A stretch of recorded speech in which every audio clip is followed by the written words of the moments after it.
किसान वाणी कार्यक्रम के प्रायोजक हैं कृषि एवं किसान कल्याण मंत्रालय, भारत सरकार। हर जोखिम से निकल कर फसल आए, सुरक्षित हो जाए। फसल बीमा से हर किसान अब आत्मनिर्भर हो जाए। संकट के समय प्रधानमंत्री फसल बीमा योजना किसानों के लिए वरदान है। अब सूखा पड़े या बाढ़ आ जाए, कोई डर नहीं। अब ओले पड़े या कीट पतंगे फसल खा जाए, कोई फिक्र नहीं, क्योंकि हमने लिया है प्रधानमंत्री फसल बीमा। बुआई से फसल कटाई तक हर जोखिम का दावा, न्यूनतम प्रीमियम पर अधिकतम भुगतान का वादा। योजना से हर साल जुड़ रहे हैं 5 करोड़ से ज्यादा किसान। अब आपकी है बारी। नजदीकी कृषि कार्यालय, सहकारी समिति, बैंक शाखा, अधिकृत बीमा कंपनी या जन सेवा केंद्र में स्वेच्छा से करा सकते हैं पंजीकरण। फसल बीमा पोर्टल या फसल बीमा ऐप द्वारा भी कराया जा सकता है पंजीकरण। प्रधानमंत्री फसल बीमा योजना, आपकी फसलों का संपूर्ण सुरक्षा कवच। कृषि एवं किसान कल्याण मंत्रालय, भारत सरकार। किसान वाणी कार्यक्रम सुनने वाले सब बाण भाइयों ने विनोद भाई की राम राम। किसान भाइयों, आज किसान वाणी कार्यक्रम में चर्चा करेंगे नई फसल नई उमंग के तहत माल्ट जौ की बिजाई पे, और साथ में चर्चा करेंगे एग्री मार्केट ऐप के बारे में, और साथ में भाइयों का करवाएंगे मनोरंजन और जानकारी लेंगे एक अंतर्राष्ट्रीय मोटा अनाज वर्ष 2023 में खाद्यान्न और पोषण सुरक्षा के लिए वैश्विक प्राथमिकता पे। तो भाइयों, पहला चर्चा करें नई फसल नई उमंग के तहत माल्ट जौ की बिजाई पे। किसान भाइयों, जिस तरह हम जाना भी हैं कि जो जौ है वो रबी में उगाई जाने वाली एक मुख्य खाद्यान्न और औद्योगिक फसल है। खाद्यान्न फसल क्यों है? क्योंकि भाइयों हमारे जो पशुधन है वो भी अमूमतः जो है आहार के रूप में जौ देव हैं, और हम खाने के रूप में भी जो है जौ का इस्तेमाल कर रहे हैं। लेकिन जिस तरह तेजी से शहरीकरण बढ़ने लग रहा है, रहन सहन में बदलाव आने लग रहा है और वैश्वीकरण बड़ी तेजी से बढ़ने लग रहा है, उसके कारण देश में जौ के जो अलग अलग उत्पाद हैं उनकी खपत बढ़ने लग गई है। और ये जो खपत बढ़ रही है उसका कारण है जौ का मुख्य उत्पाद माल्ट, जिससे चॉकलेट हैं, बच्चों के आहार हैं, जो ऊर्जावर्धक पेय पदार्थ हैं, कन्फेक्शनरी है, बियर है, इस तरह की बहुत सारी जो चीज़ें हैं वो बनाई जाने लगी है, यानी कि इसका औद्योगिकरण ज़्यादा हो गया है। और इस समय देश में जो पैदा होने वाली जो जौ है उसका लगभग 25% तक का हिस्सा है वो हम जो है माल्ट बनाने के रूप में इस्तेमाल कर पाए हैं। और इसका मुख्य कारण है कि जो जौ है उसकी गुणवत्ता में कमी होना। इसकी गुणवत्ता में कमी होने के कारण ही सिर्फ 20 से 25% का जो भाग है वो सिर्फ माल्ट में हम परिवर्तित कर पाए हैं।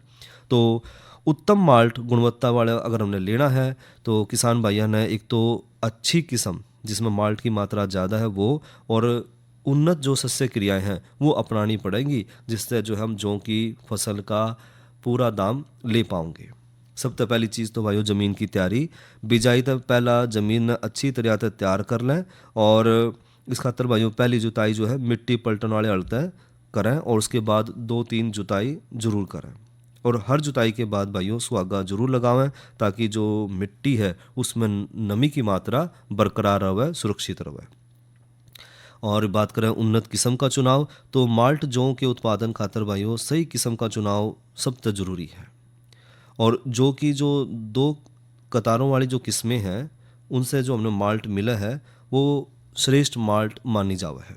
पहला 6 कतार वाली जो किस्म थी उसका उत्पादन की दृष्टि से उन हम 2 कतार वाली जो माल्ट की किस्म है उससे ज़्यादा बेहतर मानना थे। परंतु अब जो नई किस्म विकसित करी गई हैं उसमें 2 कतार वाली जो किस्म है उसमें भी हम 6 कतार वाली जो किस्म है उसके बराबर पैदावार ले सके हैं। क्योंकि पहला यही माना जा रहा था कि भाई जो 6 कतार वाली किस्म है वो 2 कतार वाली किस्म तो ज़्यादा बढ़िया है, लेकिन जो हरियाणा कृषि विश्वविद्यालय ने नई नई किस्में विकसित करी हैं उसमें जो 2 कतार वाली किस्म है वो 6 कतार वाली किस्म के बराबर ही जो है हमने उत्पादन देवा है। और जो 2 कतार वाली जो किस्में हैं उसमें मुख्य किस्में हैं BH 885, जो अन्य जो 6 कतार वाली किस्में हैं उसके बराबर पैदावार देवा है। और इसकी जो माल्ट गुणवत्ता है वो भी बहुत बढ़िया है।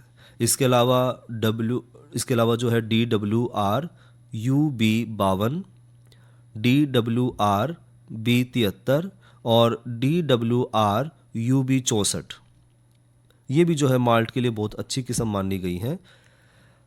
मुख्य जो किस्म है वो है BH 885, DWR-UB 52, DWR-B 73, DWR-UB 64। ये सारी जो किस्म है वो माल्ट की अच्छी किस्म मानी जाओ हैं। और बीज की कितनी मात्रा हमने लेनी है, तो किसान भाई जो है अपनी अगर अच्छी गुणवत्ता वाली और प्रमाणित जो बीज हैं उनका इस्तेमाल करें। और माल्ट वाली जो अच्छी किस्म है उनकी अगर पैदावार हमने बढ़िया लेनी है तो 40 किलोग्राम बीज 1 एकड़ के हिसाब से हम डाल लें। और यदि किसान भाई अपना खुद का बीज इस्तेमाल कर रहे हैं तो उस बीज ने उपचारित जरूर कर लें, ताकि जो भी बीज जनित बीमारी है उन पर हम नियंत्रण पा सकें और उपज हम बढ़िया ले सकें। ये बात करें भाइयों उर्वरक की कि कितना हमने उर्वरक इस्तेमाल करना है। वैसे तो हमेशा सिफारिश करी जाओ है कि जब भी हम खेत में उर्वरक डालें, खाद का प्रयोग करें, तो मिट्टी की जांच जरूर करवाएं। तो मिट्टी की जांच अगर हम करवा कर खाद डाल लेंगे तो ज़्यादा बढ़िया रहेगा। लेकिन यदि किसी कारण से किसान भाई जो है मिट्टी की जांच ना भी करवा पावें तो जो आम सिफारिश के आधार पर 32 किलोग्राम नाइट्रोजन, 16 किलोग्राम फास्फोरस और 8 किलोग्राम पोटाश 1 एकड़ के हिसाब से डाल लें। और भाइयों अगर जस्ते की कमी वाली ज़मीन है तो उसमें 10 किलोग्राम जिंक सल्फेट 1 एकड़ के हिसाब से जरूर डाल लें। और फास्फोरस, पोटाश और आदि नाइट्रोजन की मात्रा बिजाई के समय पर डाल लें। और जो बची हुई आदि नाइट्रोजन है वो पहली सिंचाई के बाद डाल दें। और खाद का भाइयों संतुलित प्रयोग जरूर करें, क्योंकि अगर हम मिट्टी की जांच करवा लेंगे तो उससे हम जो है बेहिसाब जो है खाद नहीं डालेंगे। जो भी हमें बताया जाएगा कि भाई इतनी खाद हमने डालनी है खेत में, तो उसके हिसाब से खेत जो है खाद डलेगी। क्योंकि अधिक मात्रा में खाद डालने तय जो दाने हैं उनमें प्रोटीन की मात्रा बढ़ जाए और माल्ट की जो गुणवत्ता है वो कम हो जाए, उसके ऊपर उल्टा असर पड़ जाए। अब बात करें भाइयों सिंचाई की, तो जौ की जो फसल है खासकर वो जो बारिश है उसके ऊपर निर्भर कर है। और सामान्यतः जौ की 2 से 3 जो है सिंचाई हमने जरूर करनी है। यदि बारिश ना हो तो अच्छी पैदावार लेने खातर भाइयों अच्छी गुणवत्ता वाले माल्ट खातर हमने जौ की 2 से 3 सिंचाई जरूर करनी है। और पानी की उपलब्धता के हिसाब से भाइयों सिंचाई जो है उस हिसाब से हम कर सकें। अगर बारिश हो जाए तो हमने सिंचाई की जरूरत नहीं पड़ेगी। और भाइयों पहली सिंचाई जो हमने करनी है वह करनी है कल्ले निकलते समय, यानी कि बिजाई के 40 से 45 दिन के बाद हमने पहली सिंचाई करनी है। और दूसरी सिंचाई भाइयों बाढ़ी आने की अवस्था में करनी है, यानी कि लगभग बिजाई के 80 दिन के बाद। और तीसरी हमने सिंचाई करनी भाइयों दाना बनते समय। और एक बात का और ध्यान रखना है कि फसल में पानी दोपहर के बाद जब हवा ना चल रही हो तो उस समय पानी अगर लगाओगे तो ज़्यादा फ़ायदा रहेगा, क्योंकि फसल के गिरने से जो है उसमें जो माल्ट है उसकी गुणवत्ता और साथ में जो उपज है फसल की उस पर दोनों पर असर पड़ा है। तो अगर हमने माल्ट का गुणवत्ता बढ़ानी है और उपज भी बढ़ानी है तो हमने कोशिश करनी है कि फसल ना गिरे, तो फसल को गिरने से बचाना है और उसके लिए हमने दोपहर के बाद जो है पानी लाना है। ये बात करें भाइयों खरपतवार की रोकथाम खातर, क्योंकि जिस तरह हम खेत में पानी लाओ हैं तो पानी लांदे जो है खरपतवार भी जो है तेजी तक बढ़े है। तो पहली सिंचाई के बाद 1 या 2 बार फसल में की जो है उसकी निराई गुड़ाई जरूर करें। और यदि ऐसा ना कभी कर पावें तो 200 से 250 लीटर पानी में 400 ग्राम 2,4-D सोडियम साल्ट उसने घोल कर फसल की बिजाई के 40 दिन के बाद 1 एकड़ के हिसाब से कारण तो जो चौड़ी पत्ती वाली घास है वो ख़त्म हो जाए और फसल को कोई नुकसान भी नहीं पहुंचता, तो हम ऐसा भी कर सकते हैं।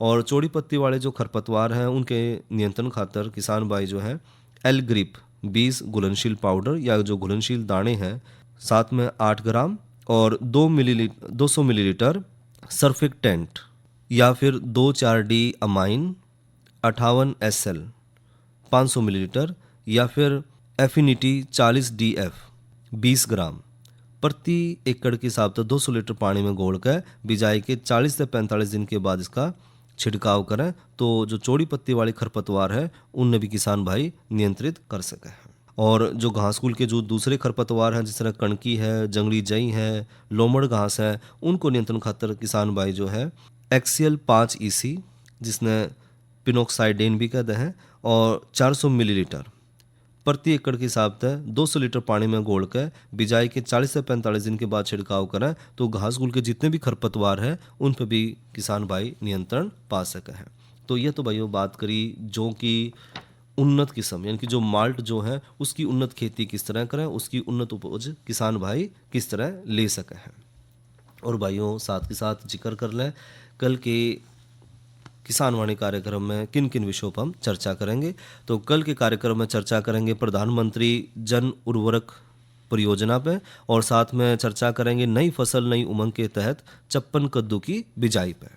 और भाइयों जानकारी भी लेंगे प्राकृतिक खेती में सफ़ेद मक्खी और जो दूसरे रस चूसने वाले कीट हैं उनके नियंत्रण में प्राकृतिक विधि कौन कौन सी हम इस्तेमाल कर सके हैं।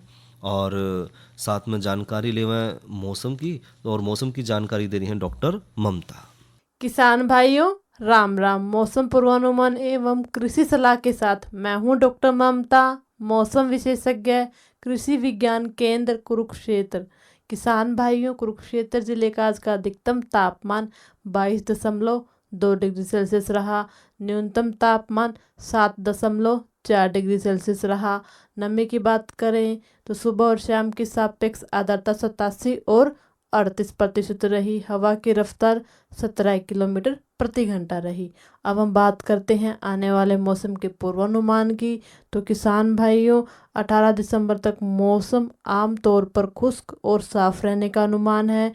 इस दौरान हवा की गति सामान्य बने रहने का अनुमान लगाया जा रहा है। साथ ही किसान भाइयों आसमान बिल्कुल साफ रहेगा। अब हम बात करते हैं मौसम पूर्वानुमान आधारित कृषि सलाह की। जैसे किसान भाइयों मौसम खुश्क और साफ रहने का अनुमान है, आप अपने फसलों में आवश्यकता अनुसार सिंचाई और छिड़काव कर सकते हैं। धन्यवाद। भाइयों ये तो ली जानकारी मौसम की, और अब करवाऊं भैया का मनोरंजन, सुने हो लोकगीत। तेरा फर्ज हुआ पूरा, सावत्री उल्टी हट जा,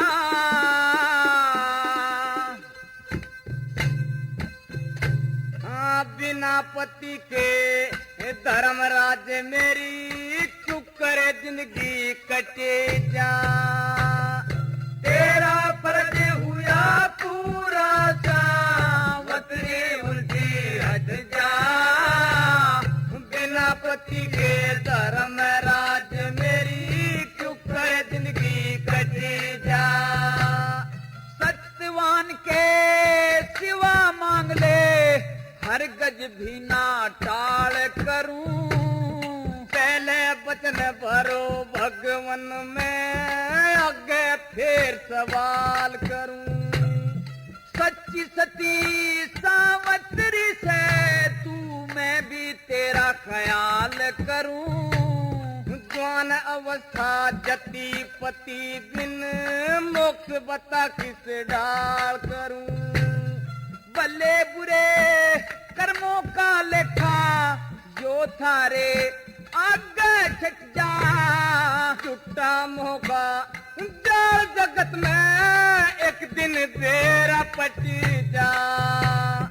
तेरा फर्ज हुआ पूरा, सावत्री उल्टी हट जा, बिना पति के धर्मराज मेरी क्यों करे जिंदगी कटे जा। और फिर यमराज सावित्री को 3 वचन देने की हाँ भर लेता है। तो सावित्री पहले वचन में क्या मांगती है?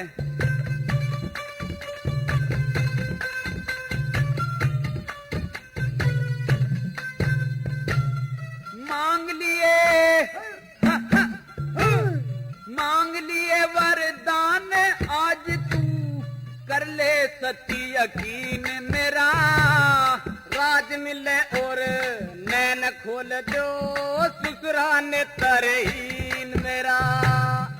ऐसा ही होगा सावत्री, अब देख लिए तू सीन मेरा, बिना पति के श्रीमान मन हो गया गणा मलिन मेरा।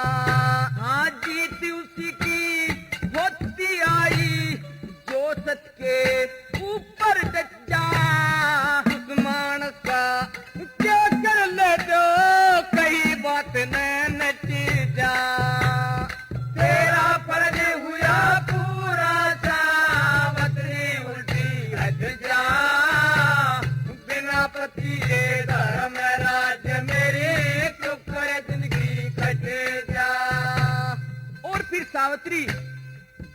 है तीसरे वचन में यमराज को किस प्रकार से उलझा लेती है।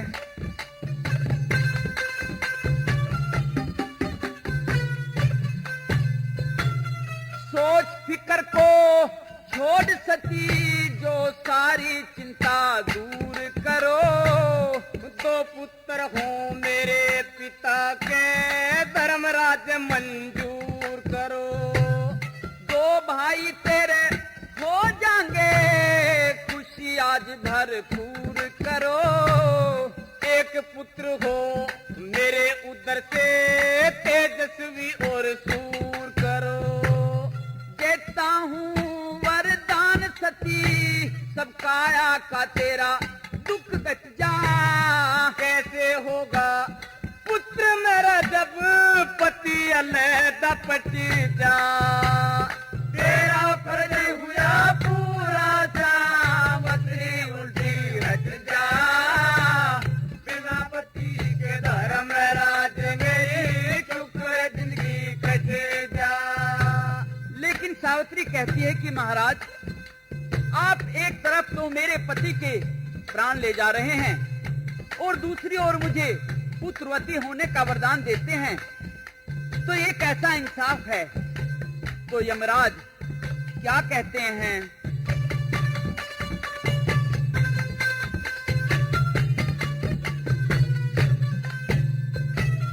सावत्री तन सावत्री तन बचन लिए मैं चक्कर भी फंसाया। नो निधि और 12 सिद्धिया दीन आपके है माया। किस तरिया जीवित कर दूं मैं तेरे पति की काया। सब कुछ कर सकती भक्ति भगवान भजन में पाया। मान सिंह ने मन समझाया नाम हरिहर कारट जा। कह रुगनाथ धर्म धीरज से सारा खटका मिट जा। तेरा फर्ज हुआ पूरा सावत्री उल्टी हट जा। बिना पति के धर्म राज मेरी शुक्र जिंदगी कटे जा। और इस प्रकार धर्मराज ने सत्यवान को जीवित कर दिया। प्रेमियों, यह किस्सा अब यहीं समाप्त होता है।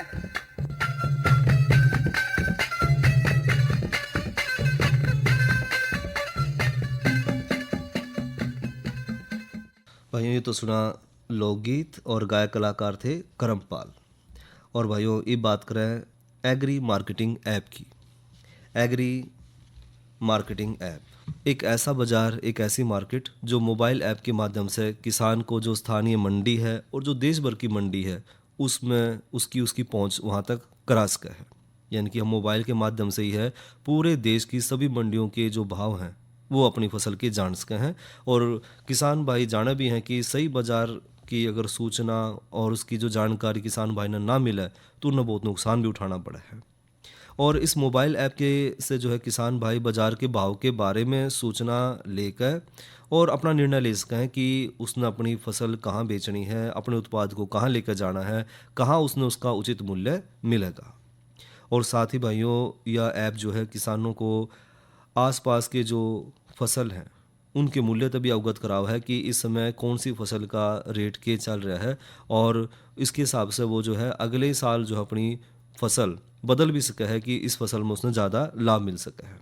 और जो एग्री मार्केट मोबाइल ऐप है इसके इस्तेमाल से जो है किसान भाई लगभग 50 किलोमीटर के दायरे की जो भी मंडी है उनमें फसलों को और बाज़ार मूल्य वो प्राप्त कर सका है। यानी कि जो किसान भाई जिस भी क्षेत्र में रह रहा है तो उसके आसपास के 50 किलोमीटर के दायरे में जितनी भी मंडियाँ हैं उन सब में जो फसलों का जो बाज़ार मूल्य है वो के चल रहा है उसकी जानकारी वो ले सका है। और ज़्यादातर तो जो है ये जो ऐप है उसमें मोबाइल GPS इस्तेमाल करके जो जिस भी स्थान पर वो व्यक्ति रह रहा है उसके आसपास के 50 किलोमीटर के दायरे में आने वाले बाज़ारों की जो फसल है उसकी कीमतों का अपने आप ये जो है आकलन करके दे दे है।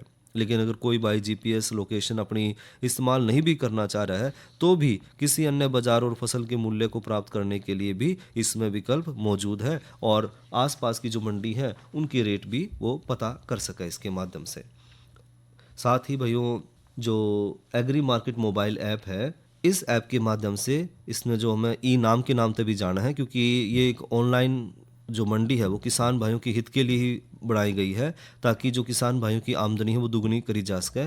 और इस ऐप के माध्यम से किसान भाई जो हैं लगभग देश की 885 से भी ज़्यादा मंडियों से जो है जुड़ गए हैं और इन मंडियों के माध्यम से किसान भाई जो है बाज़ार में अपने फसल का उचित मूल्य ले पाए हैं।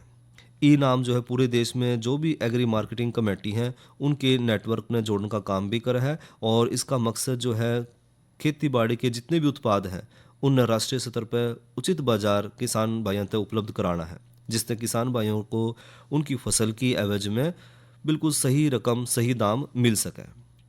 और ई नाम पोर्टल जो है यही उपलब्ध किसान भाइयों तक पहुँचाने लग रहा है, इसीलिए किसान भाई भी बड़ी तेजी तक जो है इस पोर्टल तक जुड़न भी लाग रहे हैं।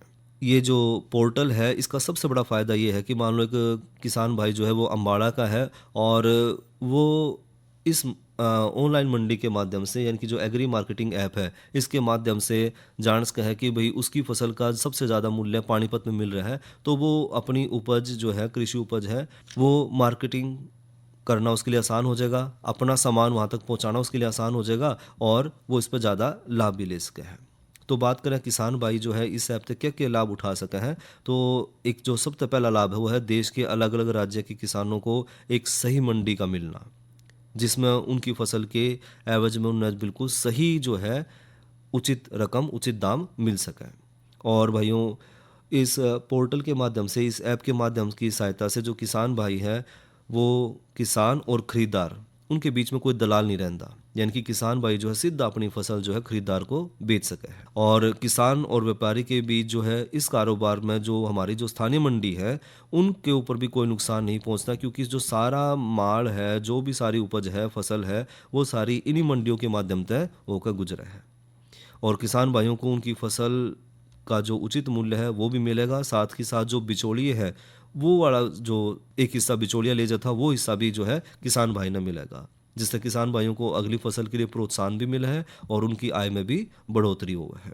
इस स्कीम के माध्यम से किस तरह रजिस्टर कर सके हैं और उन्हें किस तरह अपना रजिस्ट्रेशन करना है, तो सबसे पहले किसान भाई को अपने जो आधिकारिक वेबसाइट है उस पर जाना है और उस वेबसाइट में जाने के बाद उसमें रजिस्ट्रेशन का एक ऑप्शन दिखेगा, उसके अंतर्गत किसान भाई जो है उस ऑप्शन ने यानी कि जो रजिस्ट्रेशन वाला ऑप्शन है उसने उस पर उसका चयन कर लें और जैसे ही किसान भाई उसका चयन करेगा तो उसके सामने एक छोटा सा रजिस्ट्रेशन का फार्म खुल जाएगा और उस रजिस्ट्रेशन के फार्म में किसान भाई अपनी जो निजी जानकारी और मोबाइल नंबर है और अपनी ईमेल आईडी दर्ज करा कर अपने रजिस्टर कर सके हैं और रजिस्टर करके ज़्यादा से ज़्यादा लाभ जो है किसान भाई ऑनलाइन या एग्री मार्केटिंग जो ऐप है उसके माध्यम से ले सके हैं।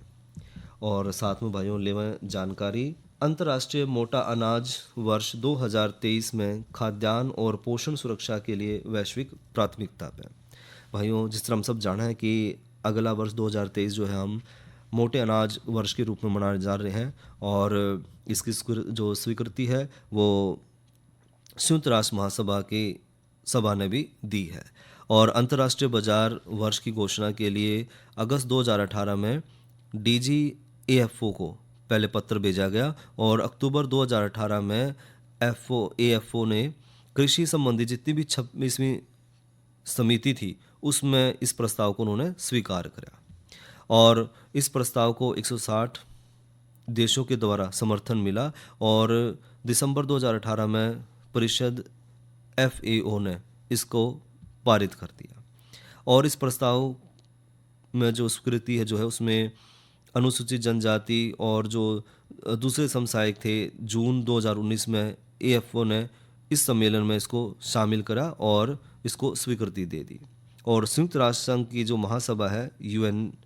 UNGA उसने मार्च 2021 में 2023 को अंतर्राष्ट्रीय बाजरा वर्ष के रूप में घोषित करने वाले जो भारत प्रायोजित प्रस्ताव था उसको अपनाया, क्योंकि भारत ने तो 2018 में ही इसका आवेदन किया था और मार्च 2021 में संयुक्त राष्ट्र संघ ने 2023 के लिए अंतर्राष्ट्रीय बाजरा वर्ष के रूप में घोषित करा। क्योंकि भाई मोटे अनाजों की तरफ जो है हमारा ध्यान कम होता जाने लग रहा था और मोटे अनाज जो हैं खाने से शरीर के जो सूक्ष्म पोषक तत्व हैं, जो आवश्यक पोषक तत्व हैं, उनकी कमी आसानी से पूरी करी जा सके है। और खाद्य सुरक्षा और पोषण के लिए जो पोषक अनाज है जिस तरह की बाजरा, उसके योगदान के बारे में जागरूकता को बढ़ाना, यही जो है FAO का मुख्य उद्देश्य भी है। और साथ में जो राष्ट्रीय सरकारों सहित सभी जितने भी हितधारक हैं उनको बाजरे के उत्पादन, उसकी उत्पादकता, उसकी गुणवत्ता में सुधार की दिशा में काम करने का काम भी FAO का है। तो भाइयों ये तो बात करी अंतर्राष्ट्रीय मोटा अनाज वर्ष 2023 में खाद्यान्न पोषण सुरक्षा के लिए जो है वैश्विक प्राथमिकता पे। किसान वाणी कार्यक्रम के प्रायोजक थे कृषि एवं किसान कल्याण मंत्रालय, भारत सरकार। अरे अरे अरे क्या कर रहा है? इधर इधर इधर हम बोल रहे हैं तेरे बीजू का। पुतला बोल रहा है? हाँ, पक्षियों से तो हम खेत को बचा लेते हैं, पर इन घातक रसायनों से कैसे बचाएं? मतलब? देख बेटा, तू जो ये अंधाधुंध रसायन मिलाता है ना, मिट्टी की सेहत बिगड़ने लगी है। और जब माटी ही कमजोर पड़ जाएगी तो उपज कैसे सेहतमंद होगी? अरे पहले ऐसा नहीं था, पूछना अपने बड़े बुजुर्गों से, कैसे फसल लहलहाती थी, शुद्धता झलकती थी। हाँ, माटी भी तंदुरुस्त और लोग भी। अरे अब पहली वाली बात कहाँ? पर अब तो सब यही डाले हैं। सब नहीं, आज भी लाखों जागरूक किसान परंपरागत विधि से फसल उगा रहे हैं। खर्चा कम और उपज की कीमत भी बेहतर पा रहे हैं। सच है? रे बेटे, एक्सपीरियंस से बता रहे हैं, धूप में बाल सफेद नहीं किए हैं। हाँ। ठीक है भाई, मैं भी आज से जैविक खेती शुरू करूंगा। माटी से प्रेम की परंपरा है, परंपरागत खेती। किसान भाइयों, किसान वाणी कार्यक्रम का समय यहीं तक और इसी के साथ अपने भाई विनोद ने दो इजाजत। अच्छा भाइयों, राम राम।